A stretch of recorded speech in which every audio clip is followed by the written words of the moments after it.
want to move POV sports. My vision is just to move it into the next round with analytics and just giving you different sports that people don't talk about. Don't nobody come to your house and try to take food off your plate. No. Fall out on 3. 1, 2, 3. Fall out. 1, 2, 3. Fall out. 1, 2, 3. Fall out. 1, 2, 3. Fall out. 1, 2, 3. 4, 5, 6. Bring it down. Issues Radio Live. The POV Sports Show.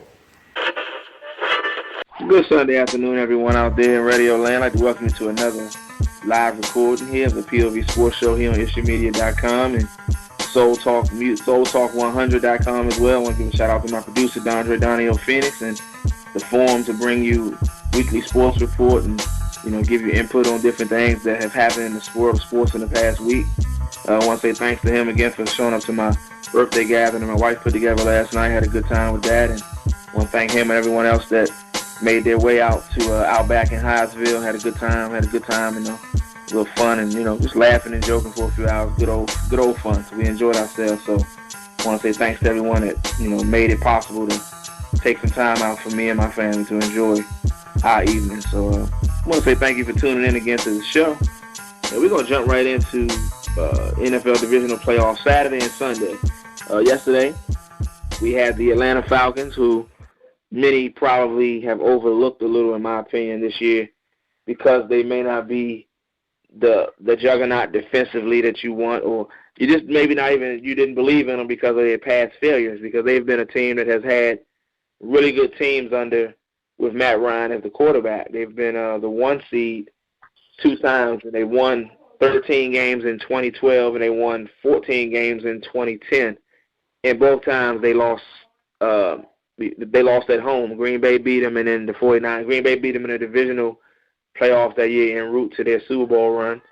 And in 2012, they lost home NFC Championship game to the Niners on a pass intended for Tony Gonzalez that was knocked down by Navarro Bowman of Suitland High, my old alma mater. He batted the ball down. So they've had they've had a lot of failures in the playoffs. A lot of teams say, oh, that team is talented enough to get to the Super Bowl, and you look at them, and it's usually been their defense that has been the weak link. And the defense isn't what I consider a strength. Their offense is the strength of their team, but they have that opportunistic get turnovers, make plays that you wouldn't normally expect them to make defense. And when you score the way they do, your defense doesn't have to be great because you're going to put up 28, 35 points a week. If your defense can just get 2 or 3 stops most weeks, you're going to win because your offense is going to do the rest. So been impressed with them all year, and I've told people they were 2 really bad calls away from maybe having home field over the Cowboys. Not, you never say if, but they had 2 calls that they didn't get in the game against Seattle during the regular season and a game against San Diego where superstar receiver Julio Jones was interfered on 2 fourth-down plays that, would probably win the game if they make those calls. Maybe you shouldn't have come to that. You should have did your business earlier. But those calls, in a lot of ways, kept them from having any shot at getting home field over the Cowboys in the long run, who has home field over the entire NFC this year in the playoffs with a 13-3 record. But I was more impressed with the way Atlanta responded to Seattle's first drive when they went up 7-0. And in the past, Atlanta has shown a tendency to fold when they get down in playoff games. This year, when Seattle went down and got the quick touchdown, Atlanta went right back down the field and tied the game up. Then Seattle got a field goal. Then Atlanta got stopped. And the play of the game in that game, Devin Hester had a 50-yard kick return on the drive to get Seattle the field goal to go up 10-7, but he had a 79-yard punt return that was called back for a hold that would have put them at the 7-yard line of Atlanta, getting ready to go up 17-7, and maybe get ready to break the will of the Falcons. Because if you go down 17-7, then the mental side creeps in. Oh, here we go again. It looks like we're in the same position we've been in for years. Can't get over the hump. The fans start turning on you. But the penalty was called on Seattle. The kick return was called back. And 2 plays later, Russell Wilson went to receive the snap from his center, and his center stepped on his foot, which caused Russell to tumble backwards and fall into the end zone. By rule, he isn't down. So the Falcons jumped on them, and they got a safety. Seattle punted it. Falcons went down, got a field goal. 12-10. Seattle stopped. Seattle 3-and-out. Falcons get a touchdown before the half. It's 19-10. Guess what? Falcons are receiving a second-half kick. They go down and get another touchdown, make it 26-10 ball game. They end up winning 36-20. That penalty by Pierre-Louis, who's one of the best special team players in the league, in my opinion, changed the whole game yesterday. Seattle was getting ready to really sort of put Atlanta in a bind that they didn't expect to be in, and things fell apart from that one hold on a punt return. That's why they say all three phases are so important, because that one play changed the entire football game yesterday. It went like, it was almost like a, you know how they say stuff run downhill? Once that holding penalty went down, everything just went bad for Seattle from there on out. Then you had the highlight of Michael Bennett trying to poke the eye of one of the Falcons linemen out on the ground, so that's under investigation now. And then you had a lot of Seahawks players saying that they thought the Falcons were taking cheap shots and cutting knees out and trying to just playing dirty. And I just said at the end of the day, that's the typical Seahawks for you. When they're winning, they're great. When things don't go right, they blow up on each other. And that's what I've told people, as great as they are, to me, their chance to win multiple Super Bowls ended when they try to throw the ball on the goal line against the Patriots. If they win that Super Bowl, they might win 2 or 3 in a row.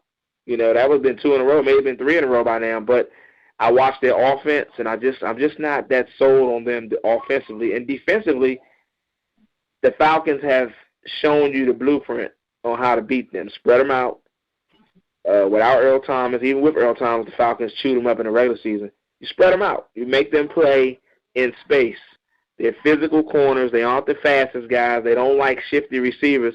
You get yourself a couple shifty little guys that don't mind, can stop and cut on a dime. And I'm going to tell you, overall, I was so impressed with how they handle Seattle's pass rush and handle Seattle as a whole. They manhandled Seattle on both sides of the ball yesterday.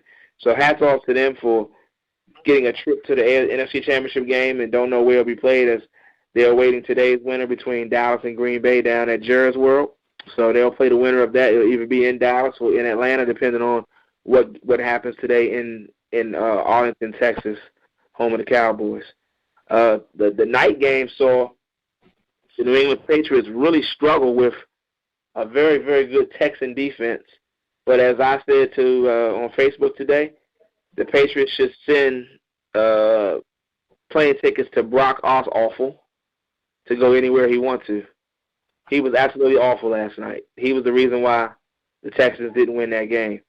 He made one great throw to Will Fuller in the end zone. Will Fuller drops it. It was 24-13. If he makes that catch, you're down either 24-20 or 24-21 with pretty much a whole quarter to go, and all the pressure's on the New England Patriots because they're the favorite to win and to come out of the AFC, and no one gave the Texans a fighting chance going in there. So hats off to them for putting up a fight. Their defense was ready to pull the upset. Their offense didn't help their defense at all last night. So hats off to the Patriots and to the Falcons for advancing to the championship games on next Sunday. And the Patriots await the winner of tonight's game in Kansas City between the Chiefs and Steelers, which was delayed 7 hours because of a potential ice storm in the Kansas City area. They moved the game up for reasons of safety for fans getting to games and trying to protect from any. And I think Dondre, I think a lot of this has to do with, remember didn't Derek Thomas die on an icy highway in Kansas? He did. Yep, exactly. Yeah.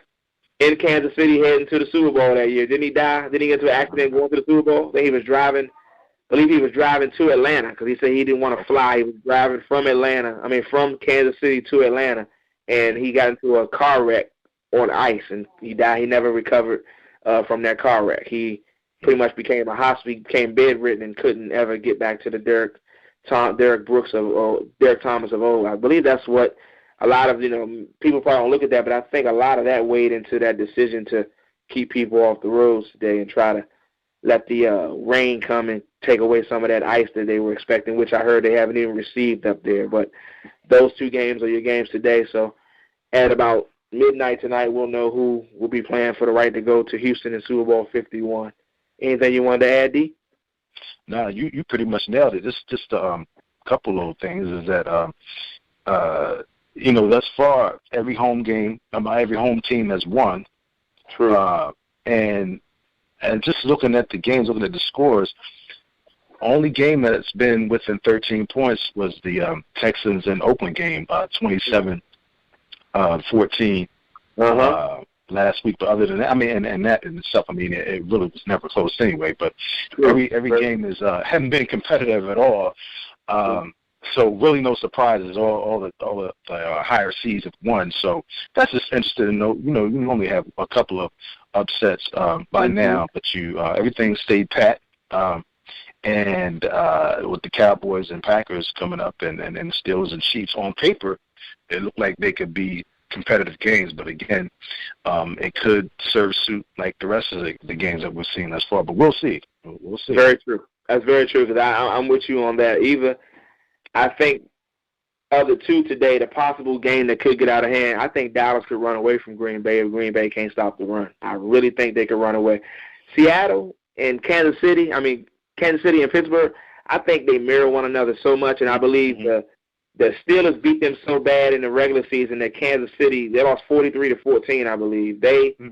If Kansas City has any pride, they make this a dogfight tonight, because they beat you so bad. And they were still throwing the ball up 30 on Andy Reid. And I think Andy Reid said after that game, we'll see them again. He kind of took it as a personal jab that Mike Tomlin still had Roethlisberger out there with 3 minutes to go, chucking the ball around up 25, 30 points. He didn't appreciate that. So his team didn't forget that. And I think tonight you're going to see an ultra-aggressive Chiefs defense. I think they're going to really come after the Steelers. And I don't think the Steelers had Le'Veon Bell in that game the first time either. I believe he was out for suspension. So that's going to be interesting to see how they try to slow him down. But like you said, it could be – right now we've had all pretty much cakewalks for the home team. So I'm interested to see what road team can go in and make it a game and take a game into the fourth quarter where the home team feels the pressure, because the home teams haven't felt any game pressure, really. They haven't. They've been comfortable in the fourth. And the thing is, game pressure is you'll see what team really wants it, because Atlanta felt game pressure early yesterday. They handled it pretty well. New England felt it in the first half when they let them come back and make it 14-13. They handled it as they normally do. In all the other games so far, the home team has handled pressure pretty well, but a lot of that has been because the opposing quarterbacks haven't been that good on the other side either to make the home team really feel like they're in danger. Even Russell Wilson, he just wasn't that great yesterday. Outside of the first drive and a couple other throws, he wasn't that great. He was middle of the road Russell Wilson, which you've kind of seen most of the season. And I know injuries, he was hurt and all that, he was sore, he wasn't feeling well, but you can't give him a pass like that every week. He's out there, he's got to make plays. He got paid to make plays, so that whole, he's still hurt, whatever, I understand that. But at the end of the day, he has weapons, Jimmy Graham, Doug Baldwin. Those are weapons a lot of teams would kill to have. Rawls, you got to make plays. And I just thought all the quarterback play for the visiting teams thus far in these playoffs have been very shaky. Has not been a quarterback that make you go, okay, that team can win on the road. I haven't seen one quarterback yet in these first 2 rounds, visiting quarterback, that has looked the part. They've all looked extremely average and shaky, and take it. A lot of them just aren't that good anyway. Some of them shouldn't even be starting, but they're starting due to injuries or whatever. But, you would expect them to make a throw or two. But as we said, we'll, check out today's games and see if Rodgers or Big Ben, who are probably the 2 best visiting quarterbacks to go into a road game this playoff for any visitors thus far. So we'll see with them being who they are, if they can go in and make games of it and make these home teams just feel pressure and make it good for us fans for 4 quarters and not third quarter. We like, man, this game's pathetic, So hopefully we'll get that today. But we'll see, though. So we'll see. We'll see. We'll have a wrap-up of tonight's games on next week's show. And preview the championship games as well next week as we get ready for Championship Sunday in the NFL. I want to jump into some coaching issues with the NFL that I've been a little disappointed about here in the last couple of days. I wasn't I was a little upset that McVay got hired at 30 years old with the Rams, because I think there are guys that have been coaching for 30 years and have never been a coordinator, let alone a head coach. So I think that's a little young to be promoting a guy that, truthfully, didn't even DeAndre, for me, I don't know if he's a great coordinator because he didn't even run his own offense. That's Gruden's offense. So I didn't understand what was so great about what he did. That was Gruden's plays. All he did was run Gruden's stuff. He didn't run his own offense. That was Gruden's offense. So That's right. I really, and I'm pretty much sure he started out with the Bucks, and he's been with the Redskins for a long time, and he's under Gruden. So his mentor is John and Jay Gruden with Bruce Allen too. So pretty sure he'll run a resemblance of what Gruden and John, what the Gruden brothers run. He'll run something like that in L.A. with the Rams. But I just was a little shocked that he was put into a head coaching job after just 2 years of calling plays. And for me, a play caller can look great when you have talent. And to me, a great play caller, the great ones, are good in the red zone. And that was the Redskins' weakest part of their offense, red zone play call. I never thought it was a strength of his. And to me, that's what I said about defense. If you're a great defensive coordinator, I don't care about 20 to 20. Show me from the 20 and in is where I want you to be great. That's where you keeping people out the end zone is what I want. I can live with us giving up 400 yards a week if we're holding people to 16 points. I can live with that. So people get so wrapped up in stats and yards. It's about points per game, third down conversions, and stuff like that. That's where defense conversion rate. And then on offense, it's red zone offense and third down conversions as well. That's where you make or break and make your money. That's where the great ones set themselves apart. And for me, the Redskins were 32nd and 31st in the league in red zone efficiency. It's only 32 teams in the league. That's an indictment on the play caller, first of all, because you're not getting them in the right plays to execute and be successful, obviously, down there. And I just didn't understand him throwing fade patterns to Jamison Crowder and Deshaun Jackson, who are very undersized guys. You're running fade patterns to them, and you got Jordan Reed, who is a fade pattern whiz, or Pierre Garçon. I just never understood his play calling in that situation. So I'm a little shocked the Rams hired him, but I think they wanted to get away from the norm, which I'm cool with to an extent. But my big issue happened in Buffalo. I'm going to give you the rundown, of what happened in Buffalo. Week 16, the Bills lose. I think they lost to, I forgot who they lost week 16. But after the game, the owner, the Pagula family, who owns the Buffalo Sabres as well, who don't spend a lot of time at the facility in Buffalo. They're living out of Toronto, so they don't do a whole lot of in Buffalo things. They just kind of own the team and kind of left the team to be run by people they put in place. The owner has a weekly when you talk to he has a weekly conference call with Rex Ryan and the other coordinators about what transpired into, the game previously. At this particular press conference, the owner was hinting to Rex Ryan about possible changes to the staff and to, maybe his position. So Rex Ryan, being the guy who he is, said, if you're going to fire me, do it now. The owner said, well, I wasn't going to fire you today. But Rex Ryan said, well, you planning on firing me? And the owner said, possibly. So Rex Ryan went on and asked to be fired right there on the spot. So the owner obliged. Okay. So they promoted Anthony Lynn, the offensive coordinator and the running backs coach. If y'all don't know, Anthony Lynn also led the league. The Buffalo Bills' run offense was number one in football. They had the number one rush offense in football, ahead of teams like the Cowboys and other teams that really run the ball well. Buffalo actually had the most yards per game, and they averaged the most yards per carry. A lot of that was because of the ability of Tyrod Taylor, too. Don't forget that. Dak's a good runner, but Tyrod Taylor is a better runner than he is a better passer at this stage of his career. So his legs were a big part of the run game, so they factored that in, too.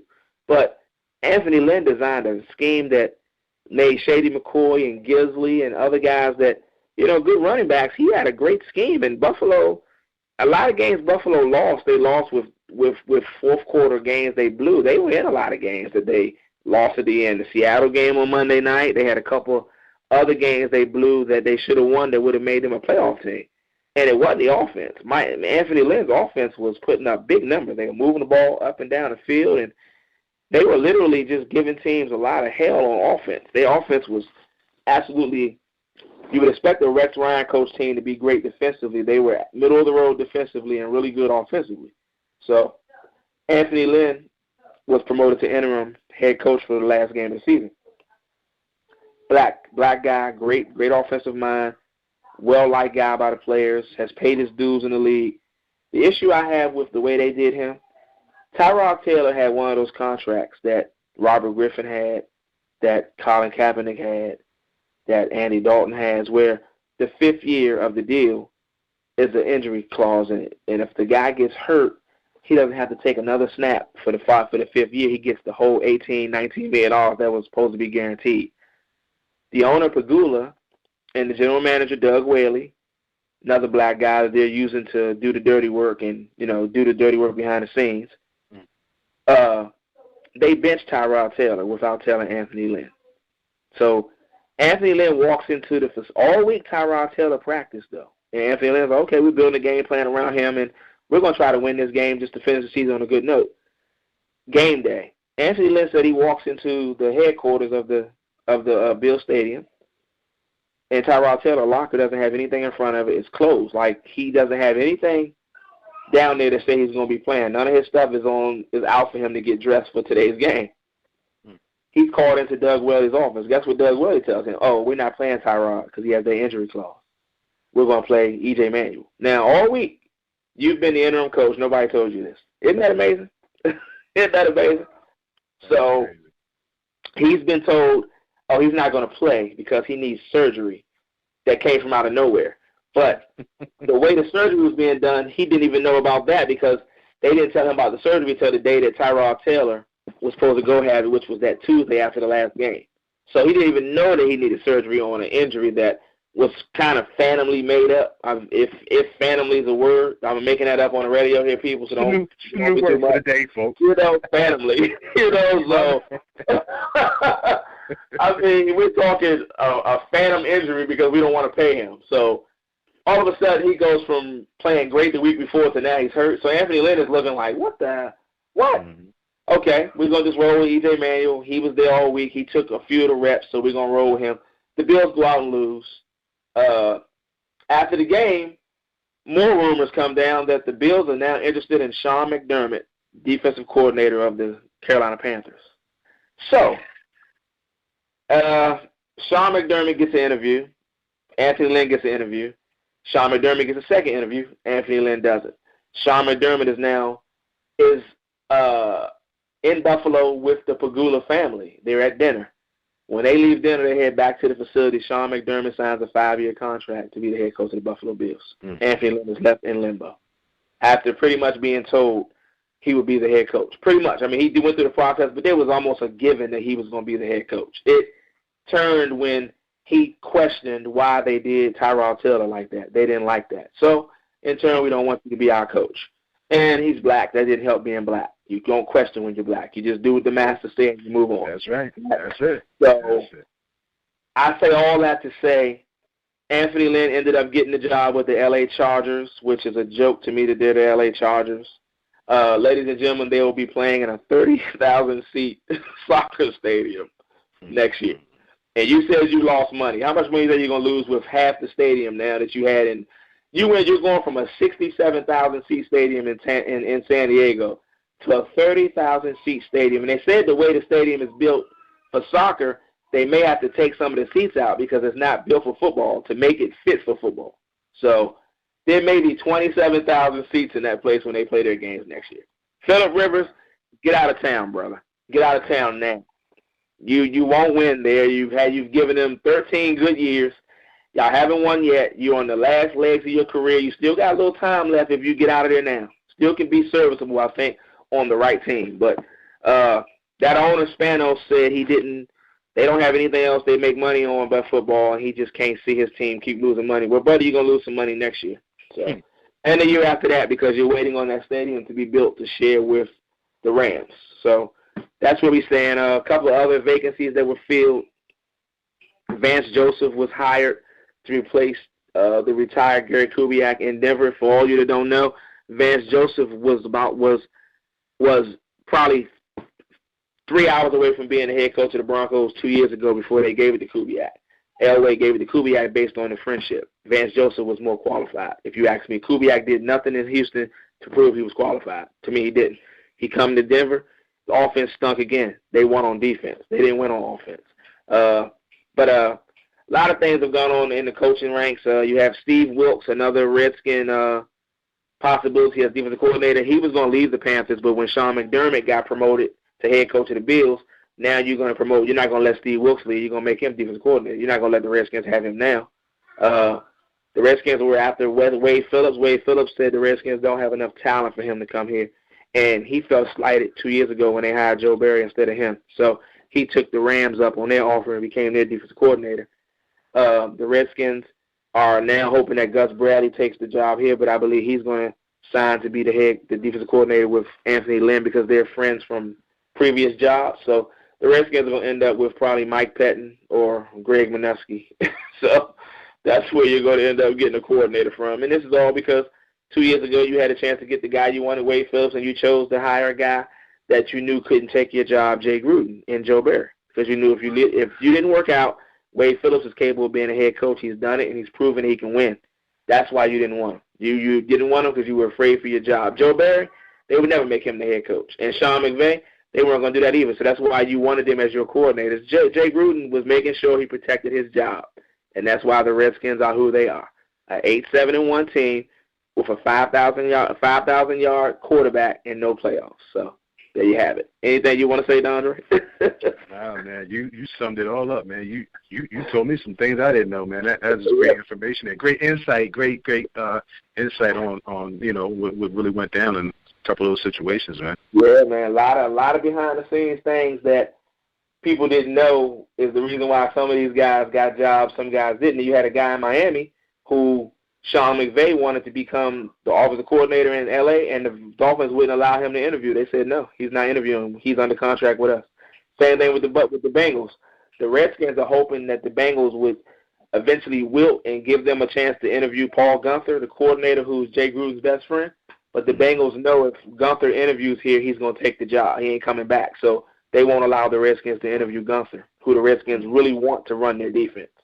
That's what Chris Cooley said that on 980 Sports AM, and he has the insight because he's close with one of the guys that writes for the Cincinnati newspaper. So he got the word from him that the Redskins are in on Gunther, but the Bengals won't let them talk to him. So just wanted to give you guys a little bit of the coaching hires, and that a little bit of that flustered me. So just wanted to throw that out there and just wanted to make sure a lot of people knew what was really going on behind the scenes with some of these teams. And there's one job left, the 49ers.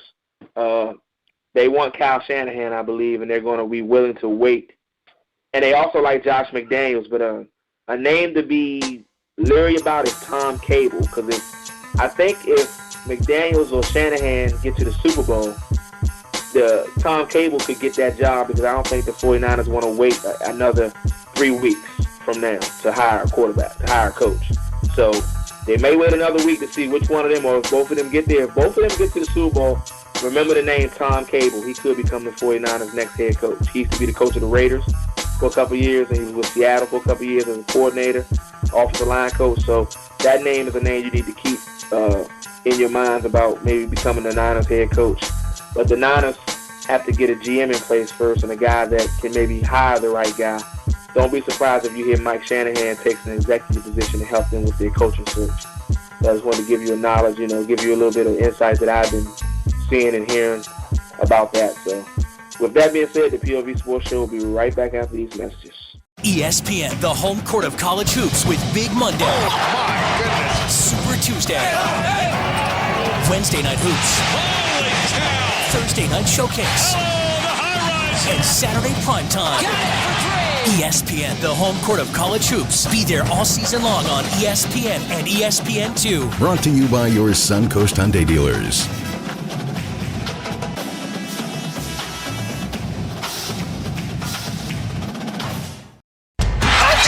Some water. It's another fast and furious college season. What a play!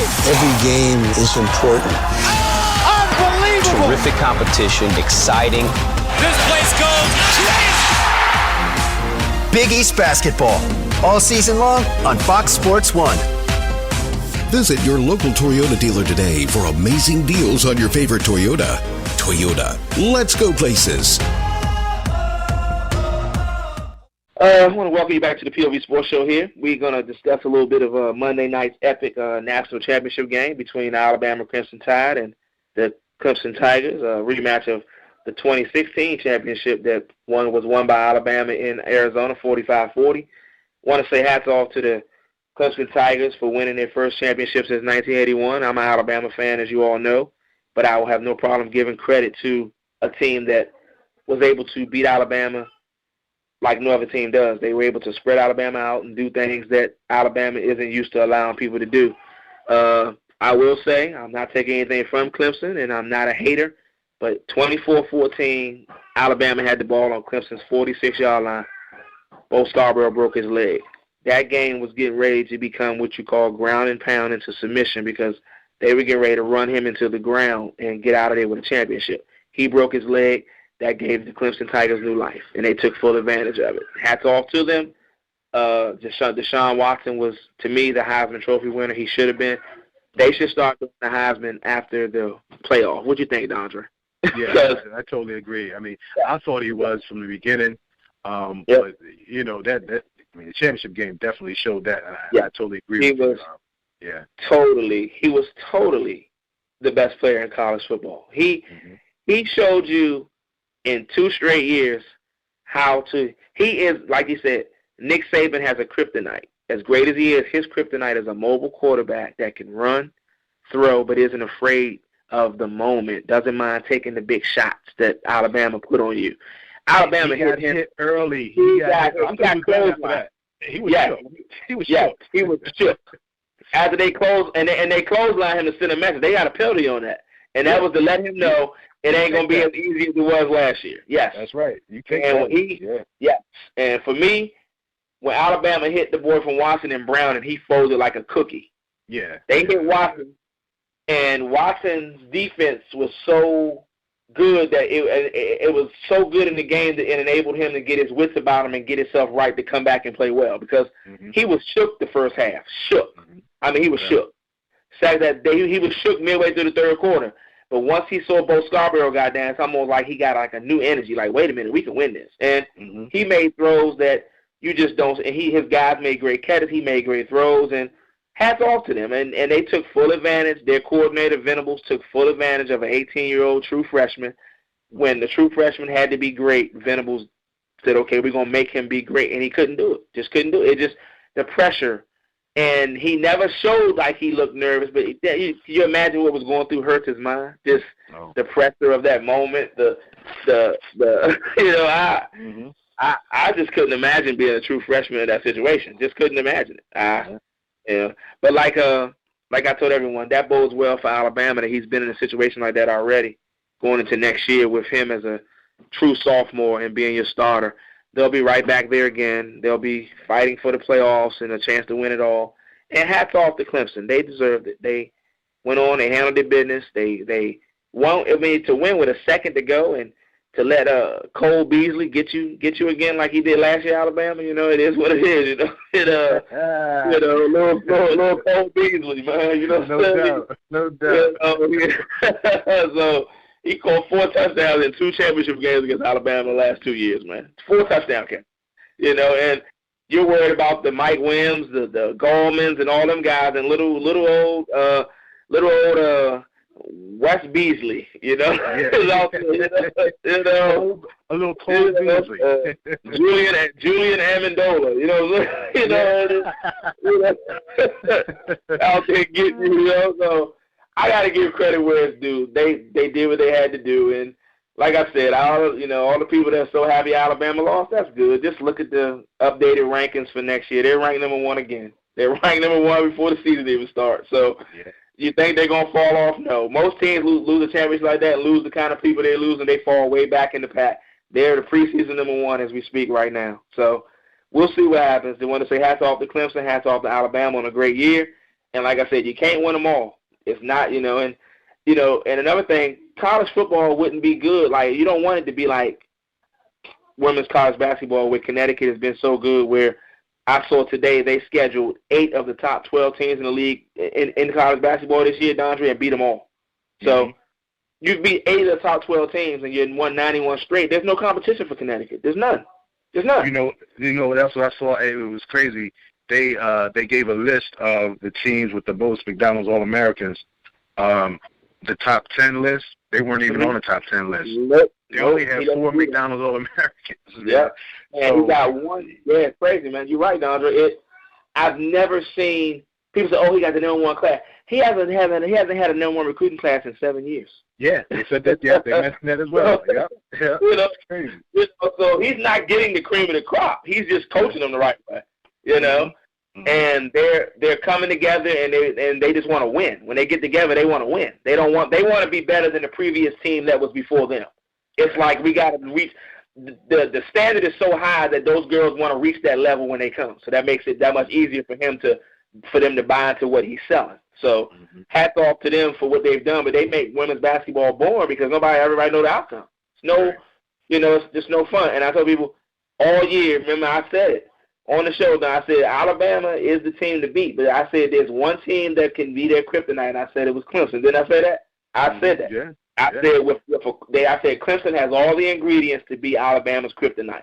The key to Clemson is they had a quarterback that didn't fold in the moment. Their quarterback don't fold. When you got that, you can play with them. If your quarterback folds, you don't have a chance against Alabama. Not a chance. But him being who he is, the upbringing, people don't know, his mom was a single mom down in outside of Lawrenceville, Georgia, and his mom received a home from the great Warwick Dunn, who does the Single Mom Foundation, gives homes.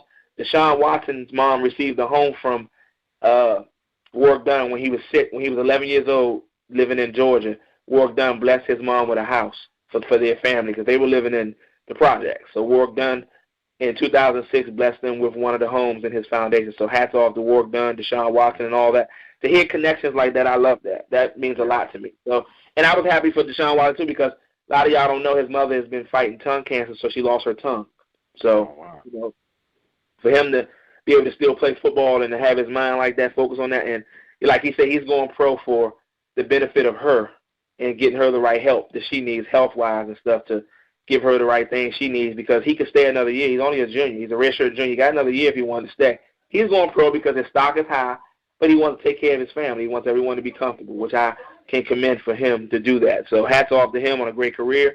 Good luck to him at the next level. And if the Browns draft you, I just pray that you can survive. But we'll see what happens with that. But hats off to him. Now, quick, I want to jump into a little bit of NBA before we get ready to get off of here. MVP race. I was asking, me and Dondre had to talk about this. I put up a post the other day that anyone that doesn't think James Harden is the MVP is crazy.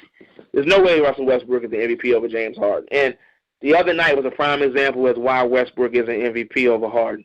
He had a quadruple-double, but it was 10 turnovers as his fourth part of that double, quadruple-double. He had 21 points, 13 assists, 11 rebounds, 10 turnovers, 7 for 23 from the field, 1 for 10 from 3.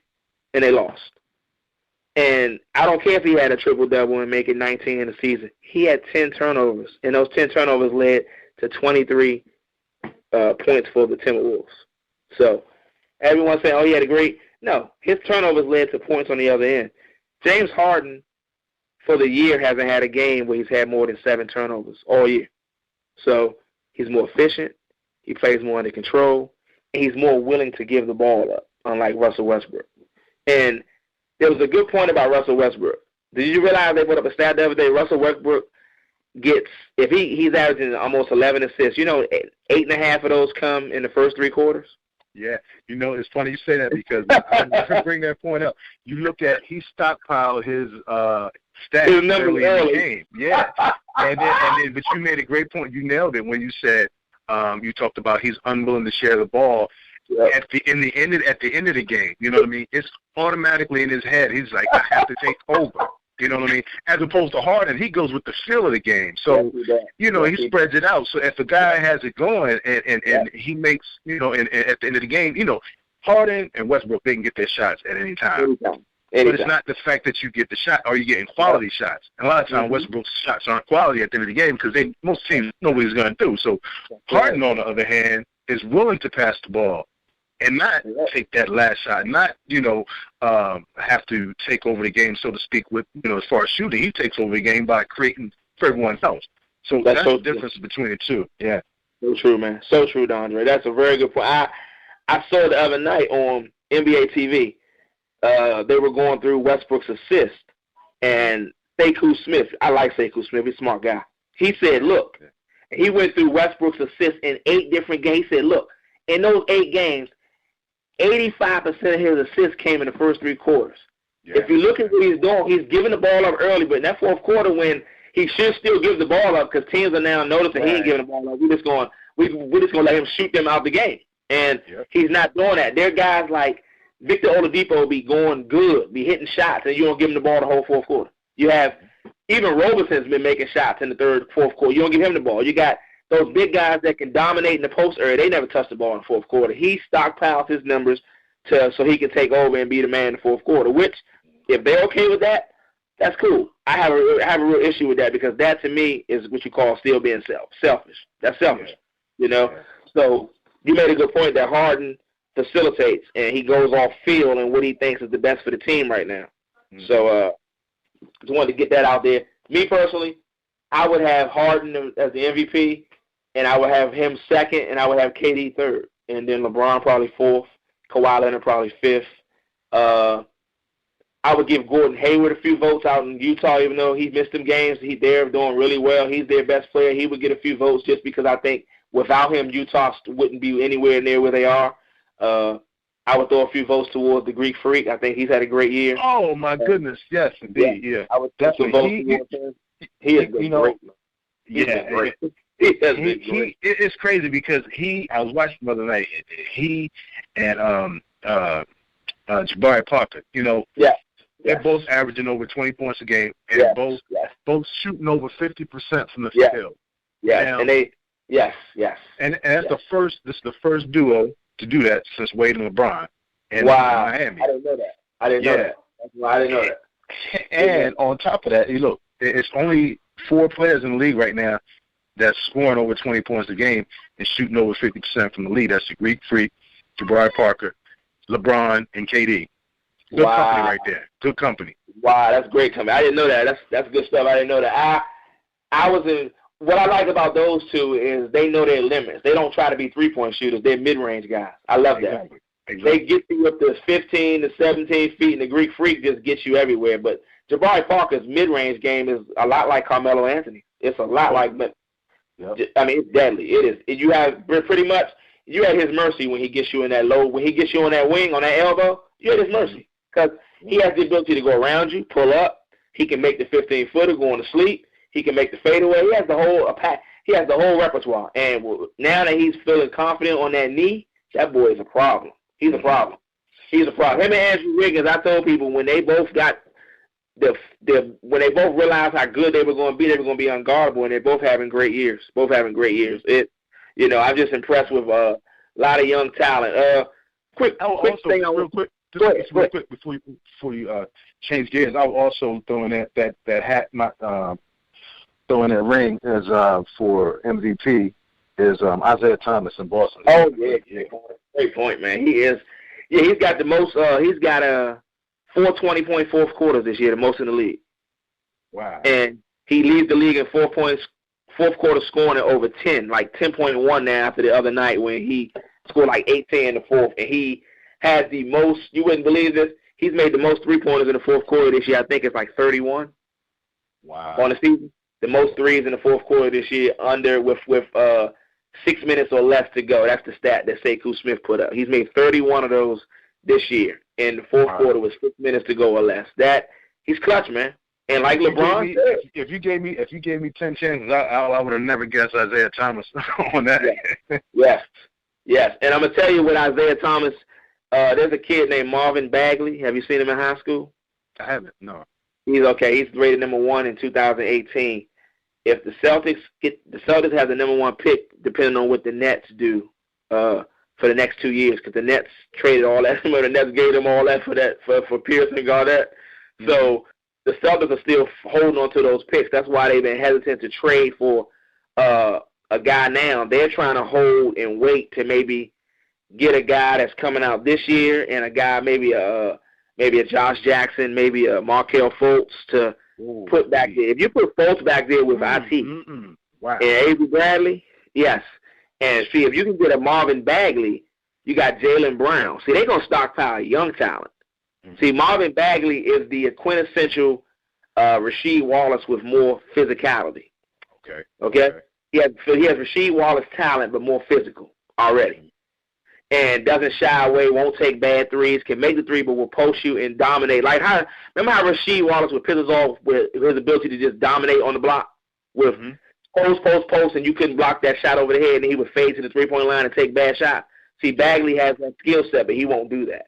So if the Celtics somehow, if the Nets are bad next year as well as they are this year, the Celtics stockpile picks with the way they've done. They've held on to them 2 first-rounders, protected picks. They will end up getting 2 or 3. They want to end up with 2 very, very, very big pieces that could be cornerstones to pair with Isaiah Thomas. Because I like Horford, but Horford's getting a little older. His time is almost up. See, Horford can be a mentor. You can have Horford mentor a Bagley, and see, that's what I said. The Celtics are being smart. They're not trying to overcompensate and do everything right now. They're waiting to see what these young guys in college so they can get a guy 18, 19 years old and try to do what LeBron did. Not that he'll ever be LeBron, but have him or Kobe and have him around for 15, 20 years on the same team. That's what Danny Ainge is looking. He's looking to get that Larry Bird pickup that never wants to leave Boston and will be here forever, type thing. And that's why I don't think he's made a move to try to bring in another guy over to give one of them one of them number 1 picks away, one of them first-round picks, which could be number 1 if the Nets are the worst team in the league, which they probably will be. So I think the Celtics have set themselves up to be really good for the next 5 to 7 years if they do their picks right. So just wanted to throw that out there. And I got something for you that just hot off the press right now. You want to hear it? Yeah, go ahead. Go ahead. Charlie Rosen, a good friend of Phil Jackson, has published several diary entries on the team from the Knicks presidents of basketball operators. So he pretty much follows Phil and writes columns about the Knicks through Phil Jackson. Mm-hmm. He said Carmelo Anthony is now beginning to soften his stance on no trade clauses, on his no trade clause. Okay? And it's understood that he'd only accept a deal to 2 teams. Can you name the 2 teams he'll accept a deal to? I know Cleveland is one. Cleveland's one. And I'm telling you that. And the other one would be Golden State? Nope. The Clippers. Clippers? Yeah. Okay, the Clippers. And rumor, that's what they would need, too. That's what they're missing. They're missing a closer. That's what they're missing. They have all the other, and I'm telling you, I could see them moving Blake or I could see them moving Kevin Love because both teams would be fascinated with getting a guy that can do everything they can do, and he can hold his own playing the 4 because the way Golden State play, he'll have to deal with Draymond Green. Not a problem. Him and Draymond Green will go at it for the whole series. So it's not like, or Kawhi Leonard, it's not like he would have an issue holding his own at the 4 because he can hold his own. He's 250. He can hold his own at the 4, 6'8". No doubt. So it's rumored that he's softening the stance. So I just wanted to get that out there to everyone listening to the show. That's a possibility of happening. So if you hear about it before the trade deadline, it could be real because Charlie Rosen's pretty well respected and pretty known around these parts for having good info on things like that. So just wanted to get that out there to you. Wanted to get out there. The Warriors and Cavs play tomorrow, TNT MLK Day. So wanted to get that out there. Rematch of the finals, rematch of Christmas Days. Kyrie Irving's buzzer beater over Klay Thompson. So we'll see how those 2 teams match up tomorrow. Me personally, I think it's more of a must-win for the Warriors for the mental side. I think they need to beat them just to prove to themselves again that they can beat that team. They lost 4 in a row dating back to the finals. So me personally, I think the Warriors need to come out and make a statement to them tomorrow night, and I think they will. I think Cleveland will play it, okay, if we can stay close the first half, we'll do it. But I think Cleveland's of the mindset, we know we can play with this team, so I don't think Cleveland will put it into I don't think they'll put it into full gear tomorrow. You kind of agree with that? Yeah, you kind of agree with that? I do, and especially with Golden State being that they lost, like I said, they lost 4 in a row dating back to the finals, and then losing, on Christmas Day up 14, and then the way they lost that game, and if they were to come home and lose, that would be damaging to their mental psyche. Yeah, going forward. Detrimental. Yep. Yeah. So I think you will see. I think you're going to see. You're definitely not going to see no. You're not going to see no hero ball. That's for sure. You're going to see a lot of ball movement. Oh yeah, you're going to see the ball move tomorrow. Yes, I think you're going to see Golden State on top of their game tomorrow. That's right. Yep, that's right. I agree with that 100%, man. So I just think that's going to be a good game, and I'm glad that the NBA got the memo that days like on holidays it's good to get the best games on TV for us to have a chance to watch. So hats off to Adam Silver. I like a lot of the stuff he's done since he's become a commissioner of the league. He's done a lot of good stuff to make the game just a little bit. The one thing he said he needs to fix is everybody joining up and the parity not being there anymore. But that's going to be hard with the way these contracts are doing now. Hard to keep guys from teaming up. Really hard. But I like what he's done as a commissioner with this whole scheduling and getting the best games on TNT and NBA TV and on holidays. They've been really good with that. So hats off to him so far in his role as commissioner. Real quick, you want to give a shout out to the hometown Caps. They've been on a hot streak. They ended the Blue Jackets' 16-game win streak with a 6-3 win last week. Then 2 nights later, they beat arch rival and defending Stanley Cup champion Pittsburgh 5-2. And then they took out the Chicago Blackhawks the other night 6-0. Caps have won 9 in a row. Alex Ovechkin scored his 1,000th career point. One thing he doesn't have on his resume is a Stanley Cup, even getting to the finals. He, right now in the city, he is considered a legend, but he'll become an icon if he can somehow get them to the Stanley Cup and win it. And I think this team with Barry Trotz being the head coach and general manager of the team, I believe with his style of play, they have a shot to win the Stanley Cup this year. And I know we've been saying that around here for years, but this team is tougher. They're mentally tough, and they have a great netminder in Braden Holtby, who we call Holt Beast. He right now would be the Vezina Trophy winner, which is given to the best goalie in hockey every year. So just wanted to give a shout-out to a local team and give them a little credit for what they're doing. And I believe they have the second best record in hockey behind the Blue Jackets. So hats off to them and their winning streak. And we just need to see them do it when it counts. We just need to see them do it in May and June, because every year when they go hot and they get like this, and in May and June they fall apart.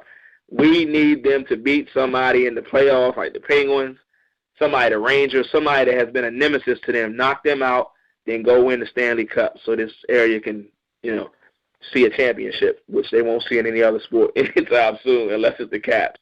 So maybe the Nationals have enough to make it to the playoffs, but I don't think they have enough to beat the Cubs. So if the Caps don't win one for DC, no one will, unless it's the Washington Castle's indoor tennis team. So,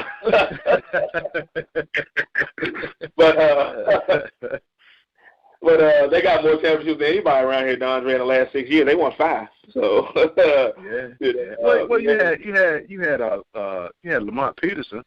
Lamont Peterson. Yeah, he brought something. You know what I mean? Yeah. He brought something back home. He brought something back. Yeah. We haven't had much around here though. We had the DC United years ago. They haven't won nothing in a long time. So right. Just ain't seen them win nothing. Maryland basketball 02. So we haven't done a bit of. There's nothing around here. Georgetown 84. It's been a long time. Redskins 91. Been a long time, man. Bullets in 78. Good God, man. Been a drought. Like I say, DC equals disappointing conclusion. So, hats off to everyone that tuned in. Anything else you want to throw out there before we lock this one up today, man? Yeah, definitely enjoyed myself last night, man. You and the fam and everything. It was great to come out and had a good time, good food, good convo, good peoples, man, and happy born day to you. I know it's a little early, but you know what I mean. Thanks, bro. Yeah, man. Yeah, getting up there, man. Getting up there. We gotta get this breakthrough so we can live happily ever after.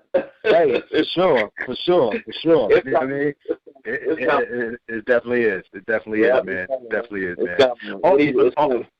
Also wanted to plug the POV sports show on the YouTube channel. So the listeners out there, make sure you go to YouTube.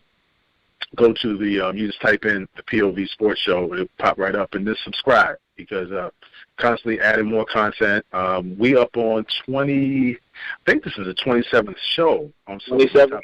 I think so. Off the top of my head, 27th or 28th, right around there. Yeah, I mean, so but just adding more. Eventually, all the shows will be on there. So if you miss a show, if you like to go back and listen to some older shows, archives, everything will be right there.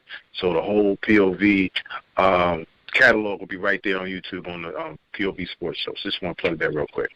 That's dope. Thanks, man. Everybody, you heard that. Tune in. Check it out. We got a lot of good info each show. We just try to give y'all the real stuff, try to have fun and just, give you real stats and stuff that, you may have missed or you may have known, but just want to reiterate that, stats are important because that's how sports is. Sports is about numbers. Numbers are important because that's how you, get to certain levels of things. And if, numbers help you get to where you want to be. I mean, if a player don't have numbers, he ain't getting a contract. It's just how it works. So that's why I'm so focused on numbers, and numbers are what makes most things go around.